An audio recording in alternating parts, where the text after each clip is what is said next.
Hello mga maring! Kumusta kayong lahat? Today ay mag-grocery haul tayo. So ito yung mga groceries na nabili namin ni Sir. Yung nabili namin unang-una ang patatas. Ang lalaki ng kanilang mga patatas. So maglalagay na rin ako ng presyo dyan para naman malaman nyo kung magkano yung mga groceries dito mga maring. Lagay ko muna siya dyan. At saka nakabili kami ng olive oil. Ito yung ginagamit ko kapag naggigisa ako mga maring. At saka ang tuna nila, apat na maliliit na can yung tuna. At saka yung Nutella na paborito ng aking anak. At ito naman ay ang crescent rolls. So ginagamit ko ito kapag gumagawa ako ng pigs in a blanket. So hotdog siya na may crescent na dough. At cinnamon rolls. Ready-made na siya, i-bake na lang. At saka biscuits. Ito yung breakfast na bread nila. Kumbaga sa ating pandesal, ito yung pandesal nila, biscuits. Mahilig ang asawa ko nito sa breakfast talaga. Kaya ayan, binili namin. Dalawang biscuits. Stuffed manzanilla. Olives with mince. Manzanilla pala yung maring olive. Yan, meron akong green olives. Pero hindi siya pure green olives kasi may siya, pimiento sa loob. Parang bell pepper sa loob. Ito yung gagamitin ko sa bangus. Kasi meron akong frozen bangus dyan. At gagawin ko siyang parang Spanish style na bangus. Ganun. Tsaka ang disposable spoon and fork. Meron akong paper plates lagi kasi kapag hindi ko na maagapan yung plato, kasi ako lang naman na isa ang naghuhugas mga maring, at minsan lang ako gumagamit ng dishwasher, hindi everyday dahil lalaki ang namin electric. Siyempre, 3 times a day kakain or 2 sa isang araw. 5 bata. So, marami talagang huhugasin. At ako lang ang naghuhugas mga maring. Kaya gumagamit ako ng paper plates na minsan wala na kaming gagamitin dahil di ko talaga maagapan dahil hindi lang naman paghuhugas yung trabaho ko, magluto. Grabe talaga dito, ang bilis ng oras at ang daming gagawin mga maring. So, pang lang yan siya, emergency na, hindi ko na makaya ang plato. Ayan, meron akong brown sugar. Paborito ko itong brown sugar kapag nagkakape. Ito talaga. At saka ang spaghetti, pot size spaghetti, nakaputol na siya. So, kung mo siya, ganyan, yung regular na spaghetti pasta. Pero ito, putol na siya, kaya ganyan. Diretso na lang siya, ilunod. At ang lemon. Ang laki ng kanilang lemon, Marie. At ang ganda, grabe. Ang ganda ng lemon. So, yung tanim ko na lemon dun sa likod ay tumutubo na naman ulit siya. Sana ay bumagbunga na talaga siya dahil 2 years na yan. Ngayon pa siya parang naka-recover ba sa pagre-replant. At ang mangga, ayan, paboritong mangga. Lagi tayong kumakain ng mangga, mga maring. Ayan, yung mangga nila. Parang apple mango ito. Nakalagay dito ay product of Mexico. Ang tawag ay Tommy Mango. Pero para talaga siyang apple mango, no? Siguro ito na yun. Iba lang yung pangalan. Hindi ito maasim maring. Napakasarap. Kapag pumipili ako ng mangga ay pinipisil ko talaga dahil pinipili ko yung matigas pa. Kasi mostly sa mangga nila ay parang nabunog ba, naahat. So, alam mo yung mangga na nainitan. Parang nagsosoft siya sa loob. Masarap ang mangga na ito kapag hilaw-hilaw, kalabanghan. Pero kung hinog na siya, hindi siya masarap, matabang. Ito. Kaya green talaga yung kinukuha ko ng matigas talaga mga maring. Ito naman ang macaroni pasta. Ayan. So, itong mga pasta ay pang pang malaki ang luto. Nakakasave talaga kapag pasta yung niluluto ko kasi marami.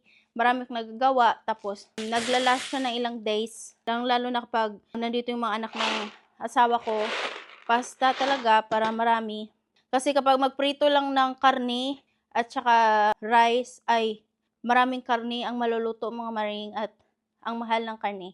Kaya parang talaga sahog-sahog para magiging marami yung maliit na ingredients. So, kumakain sila ng spaghetti. So, yan, dinner na yan siya. Sa atin snack. Pero ito, dinner na ito. Or lunch na, macaroni. Ayan, mimix ko lang ng dito, ground beef or mga vegetables. Ayan. At egg noodles.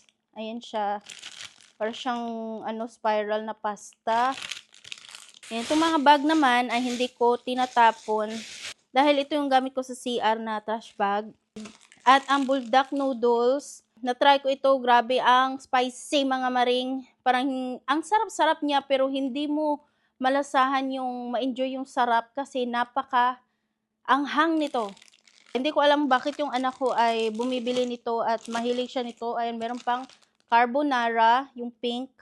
Hindi ko type ito. Hindi siya para sa akin talaga.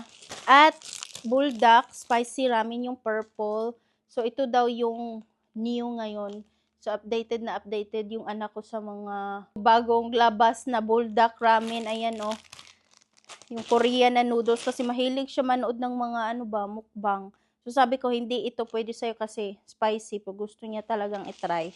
At meron din akong sushi nori. Parang seaweed sheets. Ayan. At saka yung iced tea, black tea. Ito yung ginagamit namin kapag gumagawa kami ng sweet tea. So, tea lang siya na may sugar. Ito yung iniinom dito. Kahit sa mga restaurant, merong sweet tea. So, mahilig silang uminom nito. Unang-unang try ko nito ay nawiwirdohan ako sa lasa.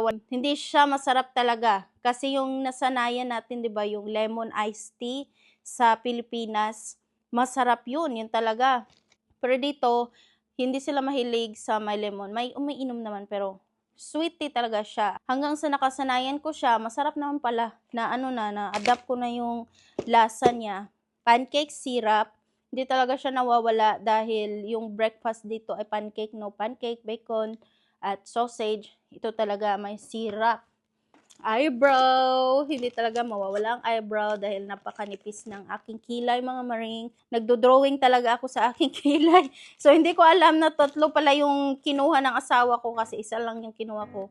Lagi itong nauubos ang black na color sa Walmart. Hindi ko alam kung bakit ang natitira doon ay brown at saka yung blonde, may blonde na ang kilay. Tomato ketchup, mustard. So, ito yung ginagamit nila sa hotdog buns or burger. Yan, ketchup at mustard talaga. May nakita akong gochujang sa Walmart. Sa Asian store, malaking tab yung nandoon. Pero sa Walmart, maliliit lang ang nakita ko. So, ayan, gochujang Korean chili sauce. Hindi ko pa na-try ito. For the first time, matatry ko na siya. So, mag-search muna ako sa YouTube kung paano, bang ilalagay ko dito sa mga luto. Ayan siya mga maring, ang liit-liit. At ang body wash, protecting heat styling spray. Ayan. So, hindi ko pa rin ito na-try. Finally, itatry ko siya kapag magplansya ng buhok. Ito yung ilalagay muna para hindi masunog ang buhok at magputol-putol. Dahil ito daw ay anti-breakage. So, ito try natin. Dahil dito wala na talagang reband for years. Hindi na ako naka-experience ng reband mga maring or keratin na treatment. Walang reband dito. Nagtanong-tanong ako sa mga walang reband. Lang, Brazilian blowout, yung ganun. Pero mahal siya. So, wag na lang. Na lang ako, magplansya na lang ng buhok. Ano ba to? Acne treatment. Bumili ako. Kasi lagi akong may pimples dito sa aking baba. Always talaga hindi siya nawawala. Hindi ko alam bakit. Lagi talaga ito mga maring. So, itatry ko itong stubborn acne. Dahil, stubborn siya. Hindi siya nawawala. Hindi siya umaalis. So, itatry ko kung effective ba to mga maring. At ang toner. Ito yung gamit na toner. Hindi ko alam kung naging effective ba to sa akin or hindi. Pero nasanay na ang aking mukha nito. So, ito na lang muna yung binili ko. Dahil ito lang yung nakita ko sa Walmart na mga toner. Wala sila masyadong pang skincare na naka-display doon. Siguro kung gusto mo ng maraming options sa skincare, siguro sa saan ba? Sa Ulta or Sephora. So, ayan. Mahal ang Ulta mga maring. At ang gatas, 1 gallon. Nalagay ko muna siya sa ref. At ang chocolate milk na half gallon, dahil yung anak ko ay hindi na siya masyadong umiinom ng gatas ngayon. Kasi noon, 2 galon ng chocolate milk ay 1 week lang siya. Ngayon ay half gallon na. Ayan, meron tayong kamatis. Ang kamatis nila ay ito. Ang ganda. Round na round, oh. Tignan nyo maring. Perfect talaga siya. At meron akong lettuce. Buong buo siya. Ilalagay ko to sa burger. Pag gagawa ako ng burger. Gagawa ko ng smash burger, mga maring. At ang pipino. Ayan. May dalawa akong pipino, mga maring. Spam. Less sodium yung kinukuha ko lagi kasi maalat talaga ang spam, mga maring. At ito yung ginagawa ko pag gusto magdala ng lunch yung mga bata sa eskwelahan. Ito yung gusto nilang dalhin. At saka yung Vienna sausage. Ayan, paborito ng anak ko yung Vienna sausage. Maliliit siya na sausage, mga maring. Nung bumili ako dito sa Walmart ng sausage, may nagsabi na bakit daw ang bilis maubos ng Vienna sausage. Papakain niya daw sa kanyang pusa. So, ito yung kinakain ng kanyang pusa. Si Vienna sausage. Tapos, yung anak ko at kami kinakain ito. No? Social ng pusa niya, mga maring. Kumakain ng sausage. Hindi pa ako nakapag-video ay kinain na. So, ayan ang cupcake. Madali lang talaga dito makabili ng mga ganito, mga maring. Lalo na pag birthday. Makakabili ka lang dyan sa sa grocery store ng ganito pang birthday. Sobrang simple lang ng birthday celebration dito, cake at cupcake lang talaga. Kahit na yung mga birthday party ng mga bata, tapos mag-i-invite. Yung mga bata lang yung kumakain, cupcake at cake, mag-sing ng happy birthday, tapos pag-games, yun lang. So, hindi na yung yung bonggahan. May iba bongga, pero mostly talaga dito, sobrang simple lang talaga yung birthday celebration. At saka, ang paborito ko na lemon cake. Ayan, kinain ko na rin siya. Tsaka ang chocolate chip muffins. Bumili din kami ng sugar. Ito ay 4 kilos na asukal. Maglalas itong 4 kilos sa amin siguro 3 weeks to 1 month. Kasi ginagamit ko ito para lang sa sweet tea. Yung drink na ginagawa ko. Ito lang talaga siya. At ang wooden ladle. Gustong gusto ko to, mga maring. Ano lang to na wooden ladle, yung mumurahin lang. Hindi yung napakagandang wooden ladle. So, hopefully one day ay makakabili ako ng maganda pang wooden ladle. Kasi ito siya ay bamboo. No, lang siya, mumurahin lang siya, mga maring. So, ito na lahat, mga maring, ang grocery for today's video. At sana ay nag-enjoy kayo at sa susunod na naman ng mga vlog. See you again next time. Bye!